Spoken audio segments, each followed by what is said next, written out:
Good evening, everyone. Thank you for being here. Someone's eyes have been on you longer than you realize, tracking your movements from the periphery, not casually, not accidentally, with the kind of focus that borders on consumption. They're memorizing you without permission. The way you laugh when you think no one important is watching, the small gestures you make when you're focused, the energy you carry when you're just existing instead of performing. They're collecting these details like artifacts, building a museum of you in their mind.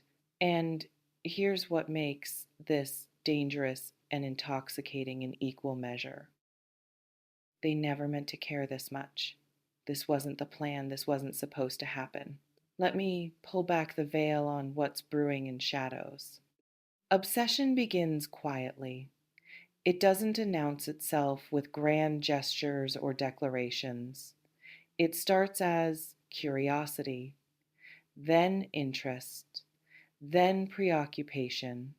Then suddenly they're thinking about you in moments that have nothing to do with you.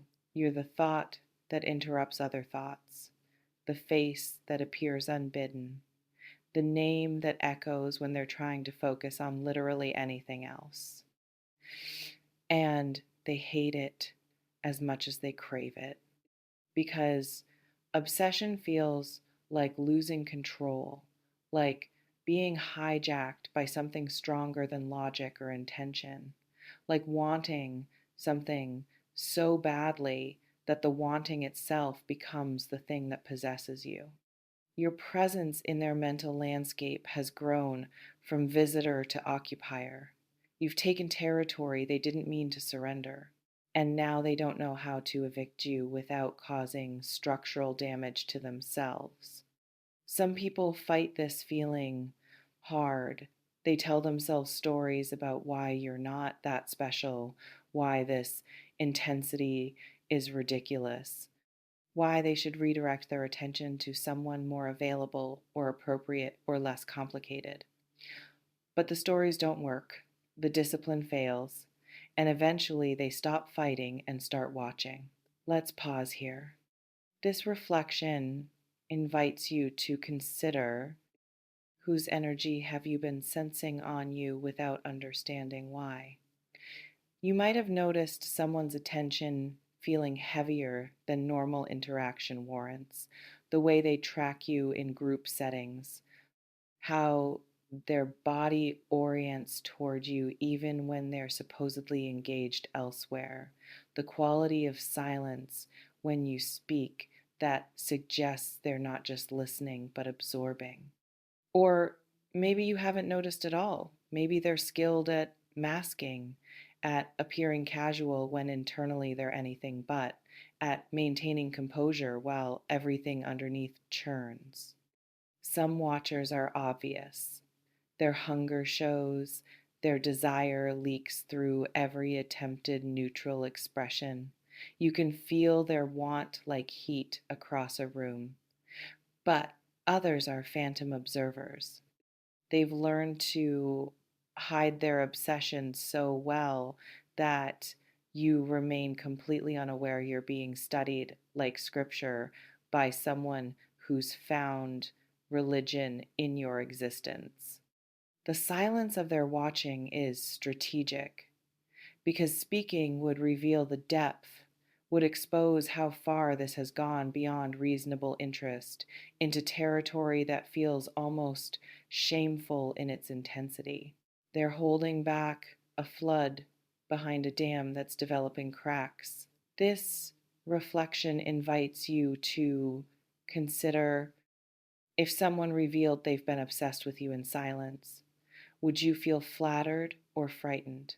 There's something specific about desire that's been denied expression. It doesn't dissipate, it concentrates, becomes denser, more potent. Like wine aging in darkness, the wanting just gets stronger the longer it's contained. This person has been marinating in their desire for you, letting it steep And what started as attraction has transformed into something more complex, more layered, more difficult to dismiss as passing interest. They want you in ways they haven't fully admitted to themselves yet, want access to you, want your attention, want to matter to you the way you've come to matter to them without their consent. But more than the wanting itself, they want to stop wanting because this level of desire is exhausting when it's unreciprocated or unexpressed. It's a weight carried in secret, a hunger that can't be satisfied through watching alone, but watching is all they're allowing themselves. Some people find this kind of intensity romantic, the idea of someone consumed by desire for them, obsessed, unable to think of anything else. It feels like being chosen, like mattering profoundly. But intensity without outlet becomes dangerous, not necessarily in violent ways, but in the way it can distort perception, make someone imagine connection that doesn't exist, project reciprocation onto neutral friendliness. Your kindness might have been interpreted as encouragement. Your attention during normal interaction might have been read as signal. Your existence might have been enough to build entire fantasies around. This reflection invites you to consider, have you been accidentally feeding someone's obsession through ordinary kindness? Let me describe what a move they didn't plan to make means. Control is slipping. The dam is cracking. The silence is becoming unbearable. And they're approaching a moment where desire overrides caution. They're going to reach out, confess, create a situation where their feelings become impossible to ignore, not because they want to necessarily, but because the alternative, continuing to suffer in silence, has become untenable. Some moves are calculated, planned, strategic. You decide what you want, formulate an approach, execute with intention. Those moves come from empowerment. But this move is coming from desperation, from the breaking point where restraint fails and raw need takes over. They might text you something too revealing, show up somewhere they shouldn't be, say something that exposes more than they meant to expose. Make their attention so obvious that plausible deniability evaporates. And in that moment, everything changes. Because once obsession is revealed, there's no returning to the casual dynamic you thought existed. The secret is out, the watching is exposed. And you have to decide how to respond to someone who's been consuming you from the shadows. This unplanned move is going to feel clumsy, too much, overwhelming in its intensity, because they haven't practiced restraint. They've been all or nothing in private. And when they finally express externally what they've been feeling internally, the volume will be jarring. This reflection invites you to consider, if someone revealed they've been obsessed with you, could you receive that information without making them feel pathetic? There's something important about the difference between healthy interest and obsessive fixation. Healthy interest allows space, respects boundaries, can tolerate uncertainty about whether feelings are reciprocated without spiraling, views you as human, complex, allowed to have dimensions that don't include them. Obsession collapses space, struggles with boundaries, needs constant reassurance or descends into anxiety, views you as object of fixation, one-dimensional, existing primarily in relation to their desire.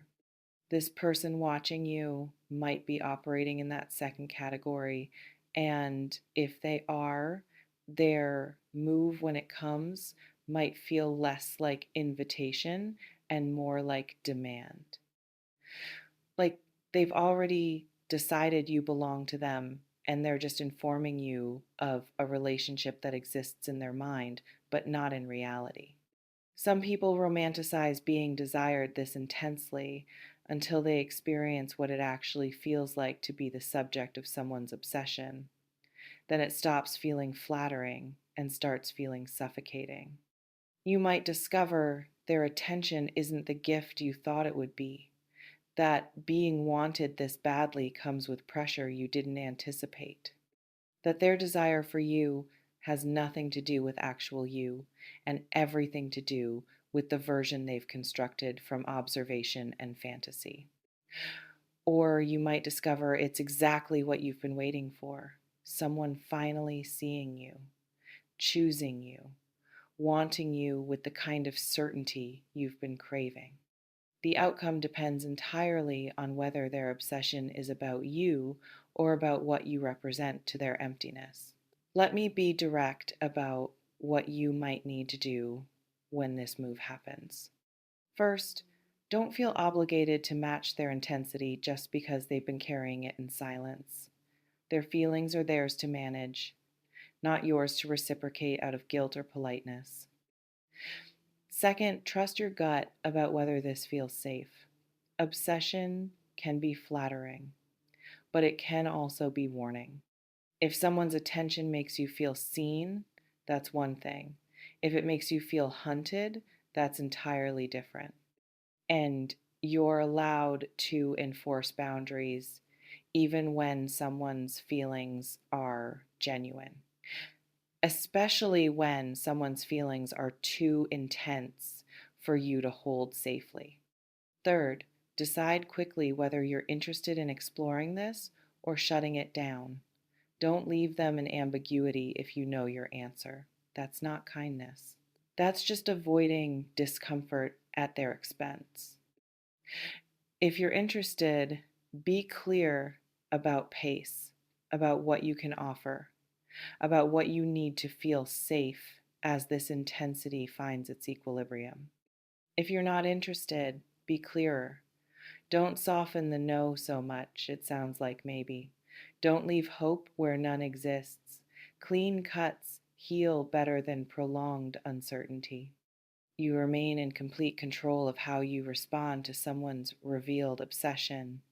You can reciprocate or redirect, explore or establish distance, be flattered or be firm.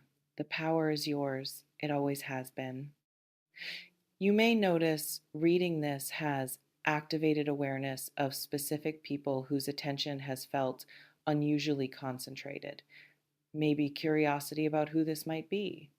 Maybe unease about being watched without knowing. Maybe hope that someone you want is watching you this way. Whatever it is, honor it. Take what resonates. Softly release the rest. Trust yourself. Before we close, I want to ask you something. If you discovered someone had been obsessed with you in silence, would your first instinct be to move toward them or away? Drop it in the comments. And what's the difference between someone who desires you and someone who's obsessed with you? They are watching you in silence, obsession and desire building, and a move they didn't plan to make is coming. And when it arrives, you'll have to decide if this intensity is intoxicating or invasive, if being wanted this much is the gift you've been hoping for, or the burden you never asked to carry. Their silence is about to shatter, their watching is about to become acting, and your response will determine whether this becomes connection or just another story about someone who confused wanting you with actually knowing you. Not eventually, soon, maybe already in motion. Trust yourself with this. Trust that you can discern between desire that honors you and obsession that consumes you. Trust that being wanted intensely doesn't obligate you to reciprocate. Trust that you're allowed to protect yourself even from someone whose feelings are genuine. See you in the next one. And listen. Someone watching you from shadows doesn't give them rights to you in light. Their obsession is their experience. Your response is your choice. Stay aware, stay boundaried, stay safe in your power. Take care.